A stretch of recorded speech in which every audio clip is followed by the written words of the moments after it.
तो देश 69वां स्वतंत्रता दिवस मना रहा है। चारों तरफ खुशियां हैं और हो भी क्यों ना, इतनी बड़ा पर्व जो है। प्रधानमंत्री नरेंद्र मोदी ने लाल किले की प्राची से दूसरी बार आज भाषण दिया था। काफी महत्वपूर्ण ये भाषण था, पूरा देश देख रहा था। और क्या कुछ रहा है, क्या भारत आज भी सोने की चिड़िया है और किस तरीके से तरक्की करेंगे हम, गरीबों का स्तर क्या है और सब्सिडी का मामला क्या है, और राजनीति के तमाम पहलुओं को जानने के लिए यहाँ पर हमने एक खास मेहमान को बुलाया है। चलिए उनसे मुखातिब करवा दूँ आपको। आप हैं प्रदेशाध्यक्ष भाजपा चंडीगढ़ संजय टंडन जी। सर बहुत बहुत धन्यवाद आपका, जिस तरीके से आप हमारे साथ जुड़े हैं। सर आपसे जानना चाहूँगा, आपने आज प्रधानमंत्री नरेंद्र मोदी का भाषण सुना, क्या लगा आपको आज नया? प्रधानमंत्री जी का भाषण किसी भी मौके के ऊपर जब सुनने का मौका मिलता है तो एक बड़ा हर्ष और उल्लास का विषय रहता है हमारे लिए, क्योंकि मुझे लगता है कि जिस तरीके की विज़न और जिस तरीके का जो उन्होंने लोगों के सामने जिस ढंग से विषय रखते हैं, वो शायद हर एज ग्रुप के लिए, बच्चे से लेके वो बुज़ुर्ग तक, एक ऐसे उनको लगता है कि जैसे उनको मन की बात सुनने को मिल रही है जी। आज भी कुछ ऐसा ही लगा कि पिछली बार भी उनका जो 15 अगस्त के दिन लाल किले की प्राची से जो भाषण हुआ, और आज भी सुबह हम भी सब लोग सुबह से तैयार होकर उनको सुनने के लिए बेताब थे। और आज भी उन्होंने सारे विषयों को, चाहे वो दलितों का था, चाहे वो किसानों का था, चाहे वो युवाओं का था, चाहे वो आदिवासियों का था, चाहे वो सैनिकों का था, और चाहे वो महिलाओं का था, चाहे वो बच्चों के टॉयलेट का था, और चाहे वो कोयले के खदानों का था, और चाहे वो किसी टेलीकॉम या एफएम बैंड के ऊपर जो था, किसी भी विषय के ऊपर मेरे को लगता है कि जैसे उन्होंने पूरा का पूरा हिंदुस्तान के जो लोगों के मन की तरंगों को जानकर इस ढंग से उन्होंने जो बोला, और ऐसा लगा कि सारे देश के अंदर एक बहुत बड़ी एक लहर जो है वो उससे शुरू हुई। और मैं मानता हूँ कि जिस तरीके से एक साल के अंदर जो सबसे बड़ी बात आज के इस भाषण में से निकलती है कि जो देश पिछले 60 वर्षों में भ्रष्टाचार की गर्द से जो है वो फंसा चला जा रहा था, उसको किस तरीके से उन्होंने साल भर में निकालने का और उभारने का जो काम किया है वो सबसे बेहतरीन है।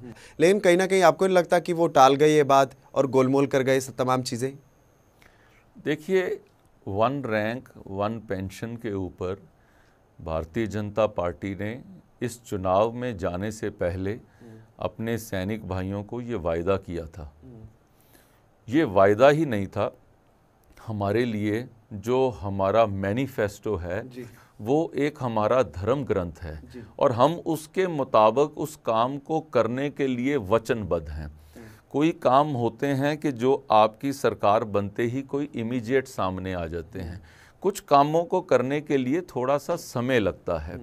आप देखिए कि ये विषय 1984 से ये लोगों के ध्यान में आना शुरू हुआ, जब वो 1 रैंक और 1 पेंशन के ऊपर बात शुरू हुई, और हर साल से उसका फ़र्क जो है, वो पेंशन का फ़र्क वो बढ़ता जा रहा है। वो एक सिंगल डिजिट से नहीं बढ़ता, वो मल्टीप्लायर से बढ़ता है।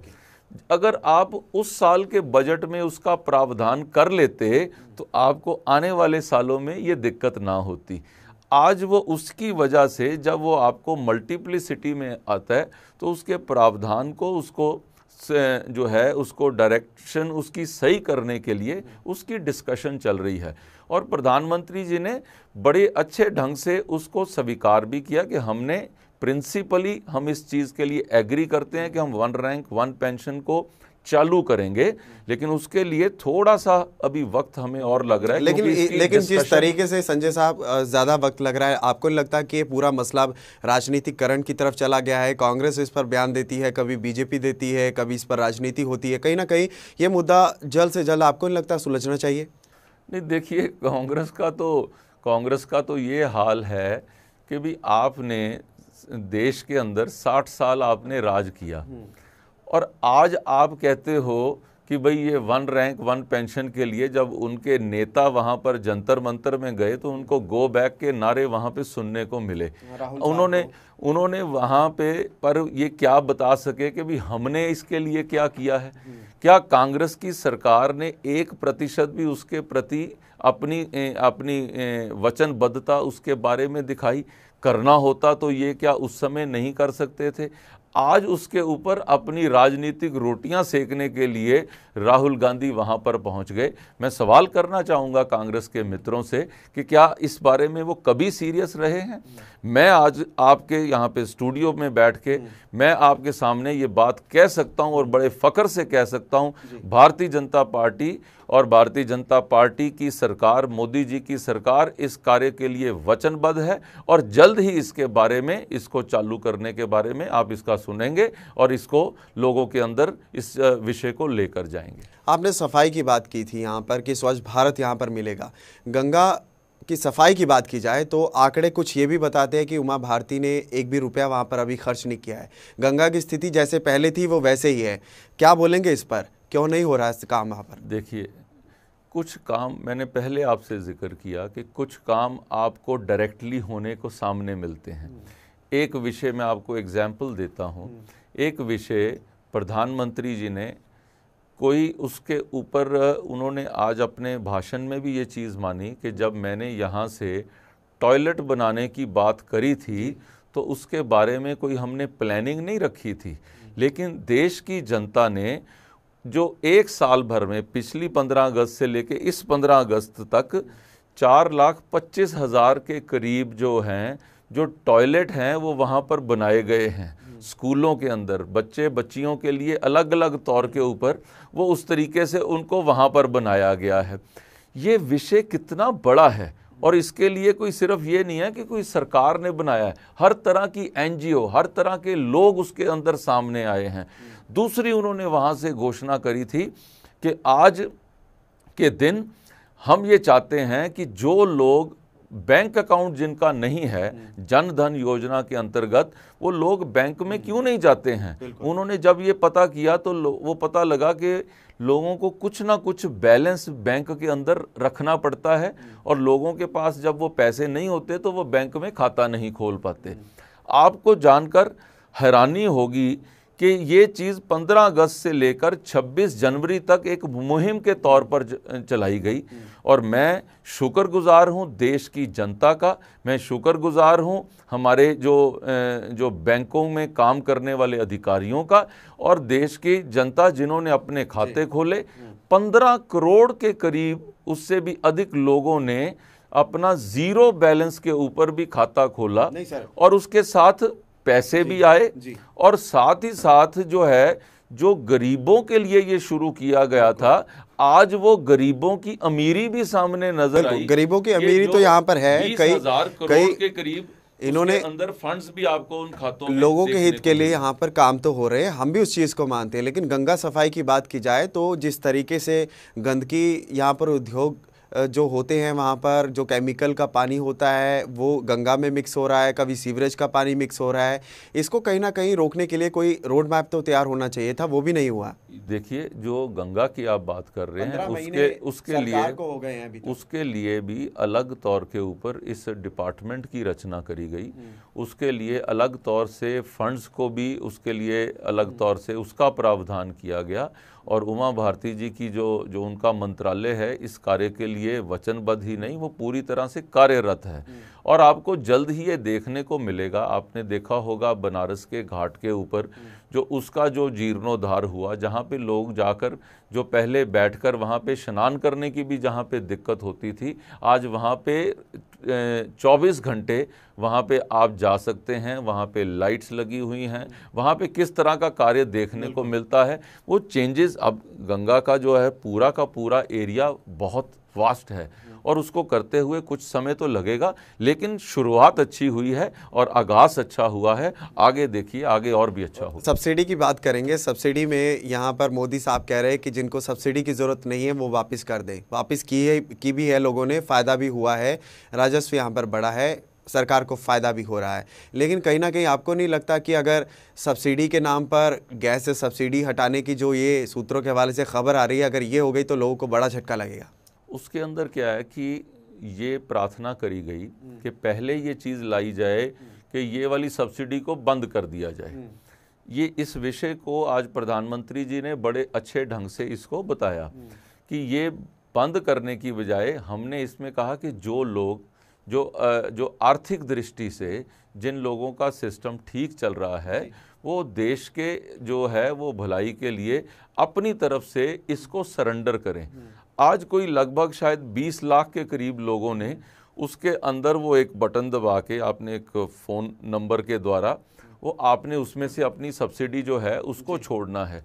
इसका क्या मतलब होता है कि जब दो व्यक्ति जो इकट्ठे चल रहे होते हैं, जब कोई आप अपने छोटे की आप मदद करना चाहो और कई बार आप अपनी भी जेब में से उसके लिए कुछ आप दे सकते हैं, ये इस तरीके का सौहार्द भाव जो है देश के अंदर क्रिएट किया जा सके जिसमें एक व्यक्ति दूसरे व्यक्ति के लिए जो आर्थिक दृष्टि से जो धनी है और जो आर्थिक दृष्टि से पिछड़ा हुआ है उसकी मदद के लिए वो अपना जो है वो निछावर करने को तैयार है सब्सिडी को, कि जो व्यक्ति को 400 रुपये का सिलेंडर ना लेकर वो 1200 रुपये का भी सिलेंडर लेने को तैयार है, और दूसरी तरफ जो व्यक्ति जो है उसको 400 रुपये पे जो मिलता रहेगा, और जो व्यक्ति इसका मिसयूज़ करते थे उनको सीधा वो सब्सिडी उनके खाते में मिलनी शुरू होगी, ताकि उसके वितरण की प्रणाली में जो लोग दलाली का काम करते थे,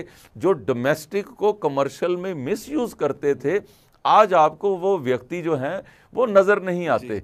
आप देखिए एक वो सेगमेंट पूरी ख़त्म हो गई है जो सरकारी दृष्टि से पैसा खाते हुए जो अपना घर भरती थी, लेकिन लोगों तक, गरीबों तक वो चीज़ पहुंच नहीं पाती थी, उसको भी उन्होंने बदला। एक मैं आपको और उदाहरण देता हूं इसमें, किसानों के बारे में उन्होंने आज बात करी कि एक फर्टिलाइज़र है, उस नाम से वो फर्टिलाइज़र को यहाँ पर बेचा नहीं जाता था, क्योंकि उस फर्टिलाइज़र में उसकी जो क्वालिटी है उसके मुताबिक उसको किसी और केमिकल में यूज़ करने के लिए उसका कोई फ़ायदा किसी इंडस्ट्री को नहीं था। ये वाले फर्टिलाइज़र को कभी किसानों को दिया नहीं जाता था, और जो दूसरा फर्टिलाइज़र था उसको सब्सिडाइज करके सरकार उसको बेचती थी। अब वो जो फर्टिलाइज़र था वो किसानों तक पहुंचने की बजाय वो ये मिडल मैन के ज़रिए वो चले जाता था इंडस्ट्री के पास। इंडस्ट्री उसमें से जो उसके रसायन पदार्थ हैं उसको बीच में से उसको निकाल के उसका फ़ायदा उठाती थी।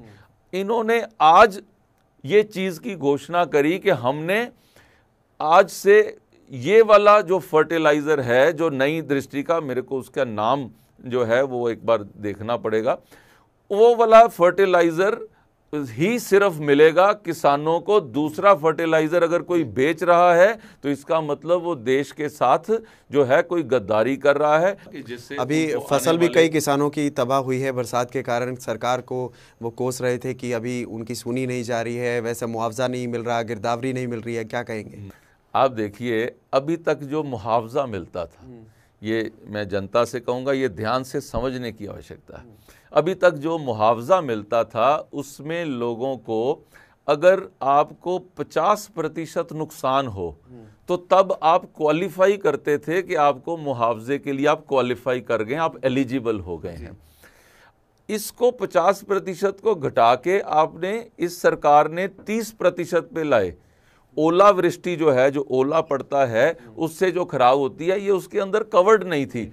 इसको उसके अंदर कवर करके 30% पे लाने से आपका थोड़ा सा भी नुकसान होता है तो आपको जो है आप उसके हकदार होते हो कि आपको सरकारी मदद मिल सके। किसानों के लिए ये सरकार काम कर रही है। आपके एक ब्रेक के लिए रुकेंगे प्लीज़।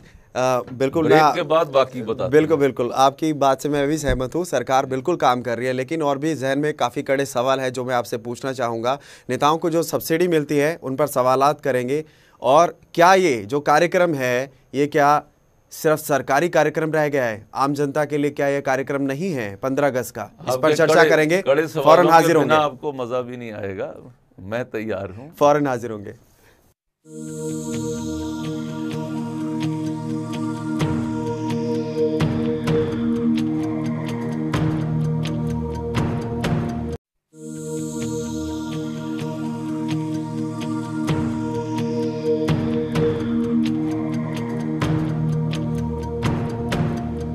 ब्रेक के बाद आपका फिर से स्वागत है। तो मेरे साथ मौजूद हैं प्रदेश अध्यक्ष भाजपा चंडीगढ़ के संजय टंडन जी। तो कड़े सवाल यहाँ पर पूछने वाला हूं उनसे सब्सिडी को लेकर। सर, जिस तरीके से ब्रेक से पहले सवाल था मेरा कि नेताओं को भी जो सब्सिडी दी जाती है ये कांग्रेस के शासनकाल से शुरू हुई और काफ़ी परंपरा ये पुरानी है। अब बीजेपी को नहीं चाहिए कि आप सब्सिडी लोगों से मांग रहे हो तो अपनी सब्सिडी पहले ख़त्म की जाए जो कैंटीन में आपको मिलती है? नहीं, सारी सब्सिडीज़ जो हैं इनके साथ एक ही है कि जहाँ तक लोगों से जो व्यक्ति इसको छोड़ सके उससे प्रार्थना करी गई कि आप अपनी सब्सिडी को छोड़िए। इसी तरीके से वहाँ पर भी जो है जो बात इसको किस ढंग से इफ़ेक्टिवली लोकसभा के कैंटीन तक भी उसको ले जाया जा सके, इसके लिए भी बातचीत जारी है। मुझे लगता है कि जल्दी आपको उसके बारे में भी कुछ सुनने को मिलेगा। लेकिन फिर भी जिस तरीके से लोगों को भी उम्मीद है कि आप हमसे सब्सिडी ले रहे हैं तो पहले आप अपनी भी ख़त्म करें। वो तो हो ही रहा है जी, सब कुछ वहाँ पर। आप देखिए कि इस समय किसी मंत्रालय में जाकर देखिए, आप इस समय किसी जो है मंत्री को आप मिलकर देखिए, केंद्र की सरकार जो है वो किस तरीके से काम कर रही है।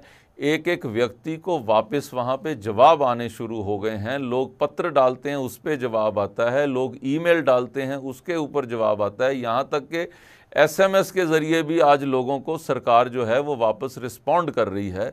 कहाँ किसकी मीटिंग हो रही है, प्रधानमंत्री जी तो अपनी एक एक मीटिंग के ऊपर ट्वीट करते हैं। जो उनका कार्य प्रणाली है कि शायद 18 से 19 घंटे तो वो एक दिन के अंदर वो कार्य करके दिखा रहे हैं। पूरा वो सिर्फ कहते ही नहीं है, वो साथ में करके भी आगे से खड़े होकर करके भी दिखाते हैं।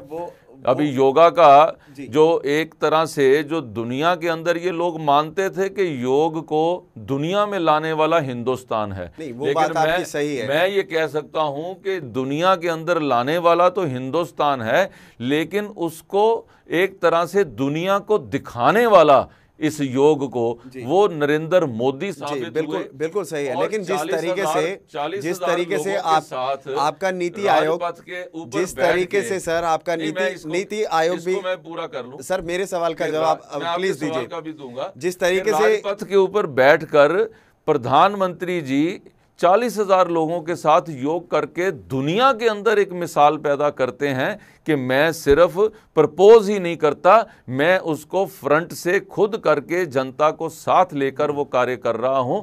ऐसा प्रधानमंत्री शायद हमें कई बरसों से हमारे पास नहीं रहा। लेकिन नीति आयोग जिस तरीके से कहता है, गरीबी की परिभाषा देता है, अमीरी की परिभाषा देता है, 28 रुपये, 31-32 रुपये ऐसा आंकड़ा रखता है। इस लेवल का बंदा अमीर नहीं होगा या गरीब नहीं होगा जो 28 रुपये शहर या गांव में कमाता है। लेकिन फिर जिस तरीके से हम अगर संसद की कैंटीनों का हाल देखते हैं, 2 रुपये में आपको चपाती मिल जाएगी, 60 रुपये में लग्जरी आपको खाना मिल जाएगा, सिंपल जो खाना है 30 या 35 या 28 रुपये में होगा। क्या लगता है आपको, ये नेताओं को नहीं चाहिए कि प्रमुखता से आगे जाएं और खुद डिनाई करें तमाम चीज़ों को? ये सारी चीज़ों के ऊपर भी मैंने अभी आपका ये बात के जवाब देने के बाद ही मैं नेक्स्ट चीज़ पे आया था। मैंने इसका आपको जवाब दिया है कि जो बिल्कुल, लेकिन मोदी साहब को भी कहीं ना कहीं इस पर खुलकर बयान रखना चाहिए था कि अगर हम आपसे सब्सिडी ले रहे हैं तो देखिए हम भी ये आपके लिए कर रहे हैं। नहीं, ज़रूर करेंगे जी, कोई उसमें चिंता का विषय नहीं है, और ज़रूर करेंगे। और जैसे जनता जो है वो कार्य साथ में मिलके कर रही है, मंत्री भी उससे अधिक जो है वो कार्य करने के लिए तैयार हैं और जनता को जवाब देने के लिए भी तैयार हैं। प्रधानमंत्री जी भी जनता के साथ जो है, जनता की एक एक जो है वो पल्स को, उस चीज़ का ध्यान रखते हैं और वो सब जनता के साथ मिलके इन चीज़ों को भी सॉर्ट आउट करेंगे। लेकिन संजय साहब, बड़ा सवाल मेरे जहन में अभी भी यही पनप रहा है, ऐसा क्यों हो रहा है? लाल किले की प्राचीर पे हमने देखा सिक्योरिटी कंसर्न बहुत ज़्यादा थी, चप्पे चप्पे पर सुरक्षा के प्रबंध किए गए थे। लेकिन जिस तरीके से नरसिंह राव का ज़माना था, तब क्या होता था, लोग आते थे, 15 अगस्त भी वैसे ही मनाते थे जैसे 26 जनवरी मनाते थे। लेकिन अब वैसा नहीं है। क्या ये सरकारी कार्यक्रम बन के रह गए, लोगों के लिए कुछ नहीं है? नहीं नहीं, मुझे लगता है कि हमारे देश में जैसे सरकार ये कार्य कर रही है, लेकिन विपक्ष की एक भाषा जो है, वो विपक्ष की भाषा जो है वो बदलती नहीं है। विपक्ष को ये समझ नहीं आती कि आज मैं कोई बहुत अच्छा कार्य हुआ है तो ये क्यों हुआ है, उसके क्वेश्चन करना, उसके ऊपर क्वेश्चन करना तो यार सिक्योरिटी के ऊपर सवाल आ जाता है। सिक्योरिटी पे करें तो भाई वो सड़क जो है वो बंद हो गई है, उसके ऊपर सवाल आ जाता है। सड़क बंद हुई है तो यहाँ पर लोगों के निकलने की दिक्कत हुई। एक कोई बहुत बड़ा कार्यक्रम होता है, बहुत बड़ी रैली होती है, तो वो जो मीडिया है वो इस चीज़ को वो देखते कि यहाँ पे एक जो है वो रिक्शा वाला वो आधे घंटे के लिए रुका रहा, वो उस चीज़ को सुबेरे हाईलाइट करते हैं। लाखों लोग जो सुनने के लिए आए, जो कहा गया वो चीज़ कई बार पीछे हो जाती है। ये मुद्दा नहीं है। ये देखिए कि देश की सुरक्षा और देश के जो हमारे प्रधानमंत्री और उनके साथ सारे जो वीआईपीज़ जो आज वहाँ पर बैठे हुए थे, उन सब लोगों की सुरक्षा का विषय जो नेचुरली वो सरकार को उसका ध्यान रखने की जरूरत है। उसके लिए जो भी प्रावधान वैलिड करना पॉइंट है पड़ता आपका। सुरक्षा का एक मसला रहता है, जिस तरीके से आतंकी हमले भी हुए हैं। लेकिन सर सवाल ये है कि अगर ठीक है आप सुरक्षा का हवाला दे रहे हो, लाल किले की प्राचीर पर कोई दूसरा व्यक्ति आ नहीं रहा है, सिर्फ सरकारी फंक्शन रह गया है, लेकिन जब वोट बैंक का मामला होता है, कोई रैली होती है या फिर जब चुनाव होते हैं, तब कहाँ सुरक्षा जाती है? तब तो तमाम जो चीज़ें होती हैं अपने आप मुकम्मल हो जाती हैं, सुरक्षा व्यवस्था चाक चौबंद हो जाती है, लोगों को बुलाया जाता है। लेकिन अब क्यों नहीं? सवाल ये है। सुरक्षा तब भी वो पूरा ख्याल रखते हैं हर तरह के कार्यक्रम की। लेकिन इस कार्यक्रम में भी सुरक्षा के लिहाज से सब चीजें मुकम्मल करके लोग को इनवाइट किया जा सकता है। बोलने देंगे तो मैं बताऊंगा जी कि जो सुरक्षा का आप विषय उठाते हैं, जो कार्यक्रम दो तरह के कार्यक्रमों का कंपैरिजन करते हैं, वो कंपैरिजन अलग अलग है। ये तुलनीय नहीं है। आप इनकी तुलना एक दूसरे से नहीं कर सकते। 15 अगस्त के कार्यक्रम की जो इस समय जो स्टाइल है, जो फंक्शनिंग है, वो आज से 20 साल पहले भी उसकी फंक्शनिंग और प्रेजेंटेशन वो वैसी ही थी।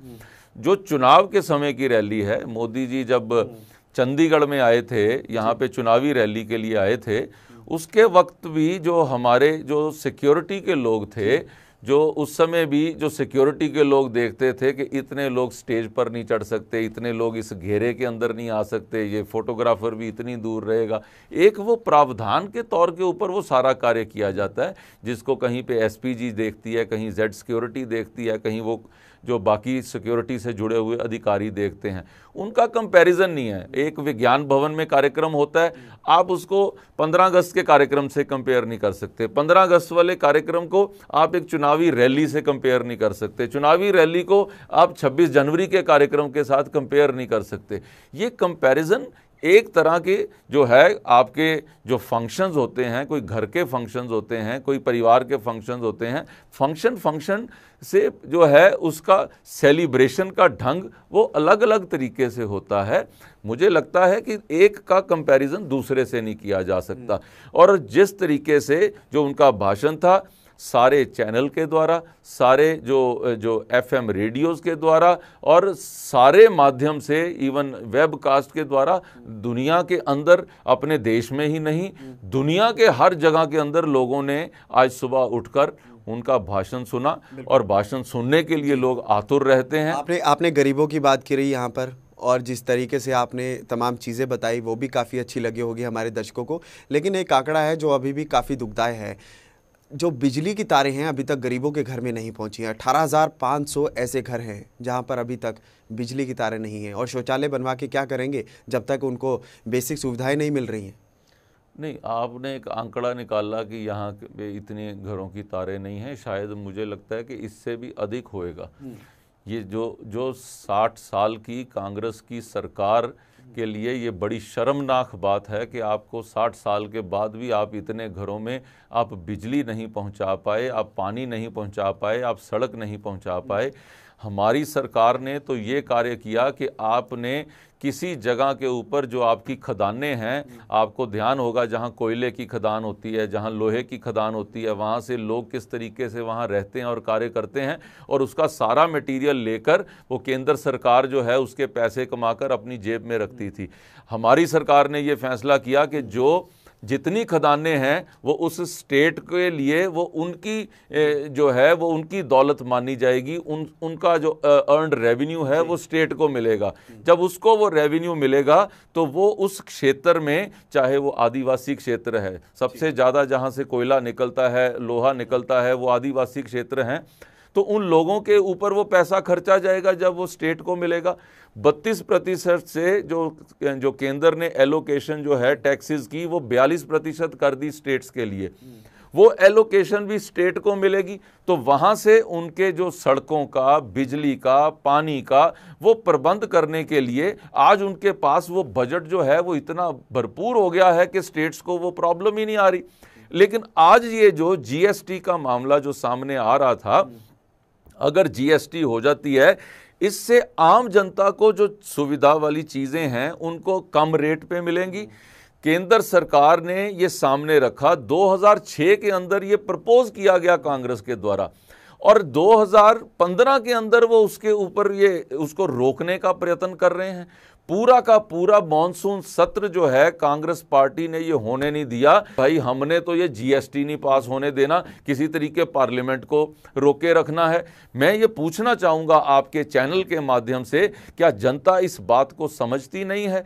क्या ये जनता नहीं जानती कि ये जानबूझकर कांग्रेस एक ऐसे हथकंडे को अपना रही है कि जिसका हल क्या है और जिसका नतीजा क्या निकलेगा कि जनता को जीएसटी से दूर रखते हुए और उसका जो एक बहुत बड़ा टैक्सेस का एक रैशनलाइजेशन जो होने जा रही थी, जिससे आम जनता को फायदा है, मैन्युफैक्चरिंग स्टेट को फायदा है, यूजर स्टेट को फायदा है, और वो सारे फायदे को देखते हुए एक जो देश के लिए फायदा होना था उसको रोकने का जो प्रयास किया है कांग्रेस को, इसकी बहुत बड़ी इसकी जो है सजा इसकी भुगतनी पड़ेगी। लेकिन सर अगर पुराने है कि शायद जो ये 44 सीटें उनकी आ गई हैं, आने वाले समय के अंदर ये 44 से भी कहीं घटकर जाएंगी जो कांग्रेस ने इस समय काम करेगा। संक्षेप में जवाब चाहूंगा, 10 साल तक अगर हम इसी तरीके से चलते रहे तो बहुत टाइम लगेगा, 10 साल लग जाएंगे तरक्की में। तो शॉर्टकट तरीका क्या होगा, नई नीति क्या होगी, नया रोड मैप क्या होगा? एक बहुत सुंदर सा उदाहरण है, आपका एक बाल्टी में पानी है, उस बाल्टी के अंदर 15 छेद हैं। अब आप क्या कर रहे हैं कि जो 15 छेद हैं ये उनके वो भ्रष्टाचार वाले छेद हैं जो देश के खजाने को लगे हुए थे। उस सारे छेदों को जो है उसको भरने का जो काम किया है वो 1 साल भर में ये मोदी सरकार ने किया है, ताकि जो लोगों तक जो चीज़ पहुंचनी चाहिए थी वो लोगों के लिए रहे, जो दलालों के पास पहुंच रही थी उसको काले धन के लिए भी हमने एसआईटी गठित कर दी है, लेकिन नाम उजागर नहीं हो रहे हैं। नहीं, काले धन की मैं आपको बात मैं बताता हूँ। इसमें एक बहुत बड़ा एक था जो हमारे एम्प्लॉयज़ थे, एम्प्लॉयज़ के पास एक प्रोविडेंट फंड होता है, शायद आप भी इधर काम करते हैं तो आपका प्रोविडेंट फंड कटता होगा। आप यहाँ से कल को बॉम्बे शिफ्ट हो जाते हैं, बॉम्बे शिफ्ट होते हैं तो आपका प्रोविडेंट फंड यहीं रह जाता था, आप वहाँ जाकर नया खाता खोलते थे। ऐसा पैसा जो प्रोविडेंट फंड्स में जो लोगों के पास जो अनअकाउंटेड जो पैसा था, जो लोगों ने क्लेम नहीं किया था, अनक्लेम्ड फंड, वो 27,000 करोड़ रुपया था। जो मोदी जी की सरकार ने क्या किया कि आपका जो अकाउंट यहाँ खुला है वो अकाउंट आपका यूनिक कोड के जरिए वो ऑल इंडिया में वो यूज़ होगा, वो सिर्फ यहीं पे यूज़ नहीं होगा। आप यहाँ से बॉम्बे ट्रांसफ़र होते हैं तो वहाँ जाकर भी आप यही प्रोविडेंट फंड का नंबर देंगे तो ये वाला पैसा आपका कंटिन्यू होगा। अब मैं एक सेकंड अमर जी, देखिए ये तो आपके फ़ायदे की बात कर रहा हूँ, आप ही नहीं सुन रहे। आपका पैसा जो 27,000 करोड़ है वो काम करने वाले कर्मियों का पैसा है जो सरकार के पास एक धरोहर में पड़ा है, और जिस पैसे का कोई यूटिलिटी नहीं है, क्योंकि लोगों को मालूम ही नहीं कि मेरा पैसा वहाँ पड़ा है। लोग शिफ्ट होते हैं और वो पैसा छोड़ देते हैं। आखिरी सवाल आपसे जानना चाहूँगा पंजाब की राजनीति को लेके, क्या बीजेपी में ऐसा कुछ चल रहा है पंजाब के अध्यक्ष पद को लेकर कि यहाँ पर नवजोत सिंह सिद्धू को यहाँ पर कमान दी जा सकती है 2017 के लिए? देखिए, आज हम डिस्कस कर रहे हैं 15 अगस्त के मोदी जी के भाषण के ऊपर। देश में जो उपलब्धियां हासिल हुई, जो उन्होंने पिछले साल घोषणाएं करी थी और इस साल भर में उन घोषणाओं को कहां तक पहुंचाया है, ये उसके बारे में आपने पूछा। अभी आपने सवाल का जो डायरेक्शन बदल के आपने उसको पंजाब की राजनीति पे ले आए। हमारी पार्टी के अंदर किसी भी व्यक्ति के बारे में जो निर्णय होता है, पार्टी की हाईकमांड जो है वो बैठ के उसका निर्णय करती है। कोई भी सिंगल व्यक्ति या कोई भी व्यक्ति, यहाँ तक के हमारे राष्ट्रीय अध्यक्ष भी इस बारे में आपको कोई जवाब नहीं दे पाएंगे, क्योंकि ये निर्णय इकट्ठे बैठ के एक कलेक्टिव डिसीजन मेकिंग है हमारे पार्टी में, और वो सब इकट्ठे मिलके ही इसका निर्णय। बिल्कुल, समय कम है, नहीं तो आपको और बोलने देता। बहुत बहुत धन्यवाद सर आपका। प्रदेशाध्यक्ष भाजपा चंडीगढ़ संजय टंडन जी मेरे साथ जुड़े हुए थे, दिग्गज नेता हैं, तमाम चीज़ों पर वो खुलकर बोले हैं। और फिलहाल लिविंग इंडिया न्यूज़ पर तमाम खबरें चलती रहेंगी। नमस्कार।